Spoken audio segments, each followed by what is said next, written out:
In this video we are going to talk about types of Japanese girls. Please like this video and subscribe to this channel for future updates before starting this video. If you've lived in Japan for a while, you've probably overheard comments like, "She's definitely an age man," "Her husband got promoted right after they married," or, "That girl is so Naikushoku Jyoshi, she doesn't care if the guy she likes has a girlfriend or not. I was a Bari Kyari before I got pregnant," she says, or, "She just goes for him. Now that I'm a Yuru Kyari, I make less money than before, but I'm glad I did because everyone in my family is happy." The list goes on, and these are all terms and phrases used in Japanese culture to categorize and classify different types of women. You've probably noticed that Japanese women, and men, like to categorize others, and themselves, based on their personalities, attitudes, and activities, as well as how they live their lives. So why are there so many brands in Japan? This tendency is likely related to the importance of group harmony, in Japanese culture. How one should always be a part of and adhere to a group, as well as be both dependent on and accountable to other members of that group. This, I assume, is why there are so many categories, groups for Japanese women, and why you'll hear remarks like the ones above repeated over and over at Joshi Kai, women's get-togethers, and other similar events. Without further ado, allow me to introduce some commonly used terms and phrases to describe a specific form of Japanese woman. Others are buzzwords that have cropped up on social media and/or appeared in female fashion magazines in recent years. Others have a long history but are still widely heard in everyday life. Age man and sage man. Motivating or dragging down your partner. After Juzo Atami's film with the same title became a success in Japan in the early 1990s, the phrase age man became a buzzword. This comedy, titled Tales of a Golden Geisha in English, tells the story of a geisha who brings good fortune to the men with whom she becomes involved. Age is derived from the verb aguru, which means to lift, or to bring up, in this case, luck. The origins of the word man are a matter of controversy, but these two theories have gained traction. Man is written as a kanji that can mean time, interval, or pause, but also luck, chance, opportunity, or serendipity. Man is also a shortened form of a derogatory Japanese slang term that translates to C-word in English. In any case, a woman with the form age man is regarded as someone who brings good fortune to her male partner. Since he is with her, he feels empowered and achieves success, such as a promotion or raise in salary.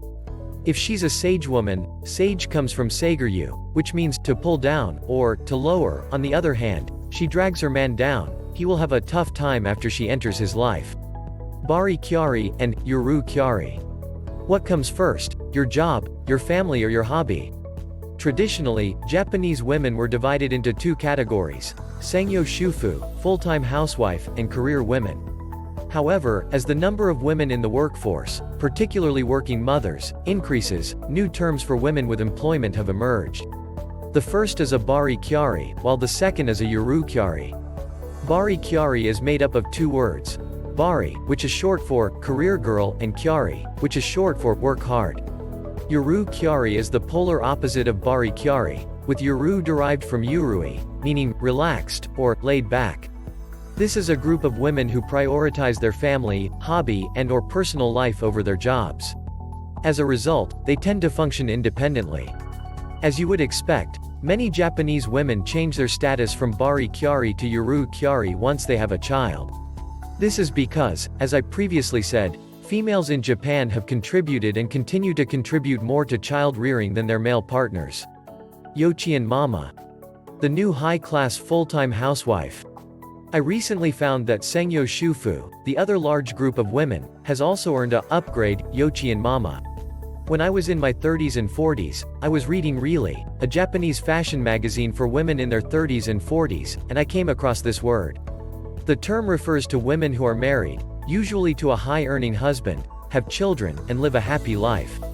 Since Yochien is a Japanese word that means kindergarten, this term literally means a mother whose child attends a kindergarten. Japanese women enjoy categorizing others, and themselves, based on their personalities, attitudes, and activities, as well as how they live their lives. The argument is that the child attends a kindergarten rather than hoikuin, daycare. Since Yochien is usually kept between the hours of 9 a.m. and 3 p.m., it's not normally working mother-friendly between 2 p.m. but sending kids to kindergarten is seen as something full-time housewives can do. Which is why hearing the word Yochi Mama makes one think, oh, it must be a sleek and trendy way of expressing Sangyo Shufu, because the latter term is more or less old-fashioned. Naikushoku Jyoshi. How interested and proactive are you in pursuing romance? The word Naikushoku Jyoshi, coined by columnist Maki Fukasawa in 2006, literally means carnivorous girl. As the name implies, it refers to a type of woman who isn't afraid to pursue romance and take the first move in a relationship. They are frequently sexually open and violent, and they don't hesitate to have sex before going through the whole "will you go out with me" process. Naikushoku Jyoshi was coined as an antithesis to Sashoku Danshi, or herbivorous male. It's probably easy to imagine the types of men who fall into this category.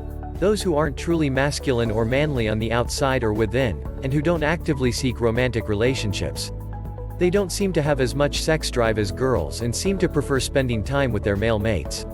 It goes without saying that carnivorous girls and herbivorous guys make a fine couple. After all, opposites do attract, right?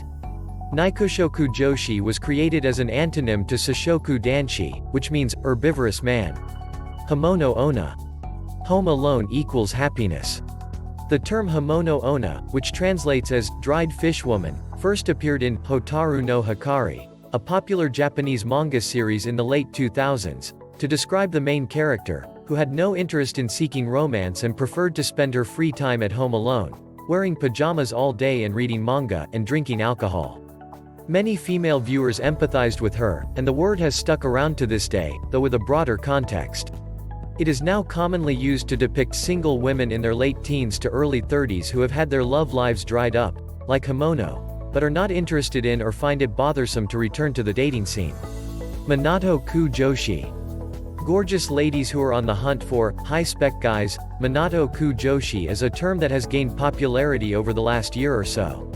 These are young women, mainly university students in their early 20s, who enjoy spending time in Monoto Ward, one of Japan's most expensive areas to live.